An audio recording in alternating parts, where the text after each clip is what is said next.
₹1,00,00,000 கல்யாணத்துக்கு செலவு பண்ணி கல்யாணத்துக்கு முந்தின நாள் பொண்ணு வந்து என்னை உனக்கு சுத்தமா பிடிக்கலன்னா பையனுக்கு எப்படி இருக்கும்?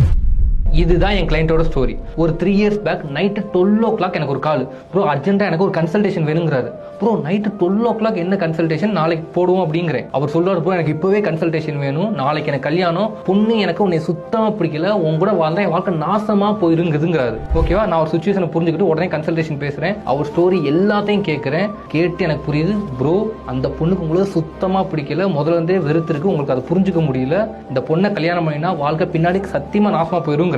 அவர் சொல்றாரு, ப்ரோ ₹1,00,00,000 செலவு பண்ணி கல்யாணம் பண்ணிருக்கோம், சொந்தக்காரங்க எல்லாத்தையும் வர வச்சு பெரிய இதா பண்ணிருக்கோம், என்னாலும் இந்த கல்யாணத்தை நிறுத்த முடியாதுங்கிறாரு. நான் சொல்றேன், இதான் ப்ரோ பெஸ்ட் உங்க லைஃபுக்கு, புரிஞ்சுக்கோங்க, இதை பண்ணுங்க அப்படிங்கிறேன். இல்ல ப்ரோ என்னாலும் இதை பண்ண முடியாது, ஆண்டவன் மேல பாரத்தை போட்டு நான் பண்ணிடுறேன்னு சொல்லிட்டு கல்யாணம் பண்ணிட்டார். 1 yearல டைவர்ஸ். முன்னாடியே நிறுத்திருந்தா கூட பரவாயில்ல, இப்ப ₹1,00,00,000 செலவு போச்சு, 1 yearல வாழ்க்கை போச்சு, அவர் இப்ப டைவர்ஸின்னு சொல்லுவாங்க, அலிமோனி நிறைய கொடுத்துருக்காரு. புரிஞ்சுக்கோங்க, நீங்க ஒரு தப்பான ட்ரெயின்ல ஏறிட்டீங்கன்னா அடுத்த ஃபர்ஸ்ட் ஸ்டாப்லயே இறங்கிருங்க. ட்ரெயின் ஏறிட்டோமே பார்த்துக்கலாம் அப்படின்ட்டு ரொம்ப தூரம் டிராவல் பண்ணிட்டீங்க அப்படின்னா திரும்ப வர ரிட்டர்ன் ட்ரிப்போட காஸ்ட் ரொம்ப ரொம்ப அதிகமா இருக்கும்.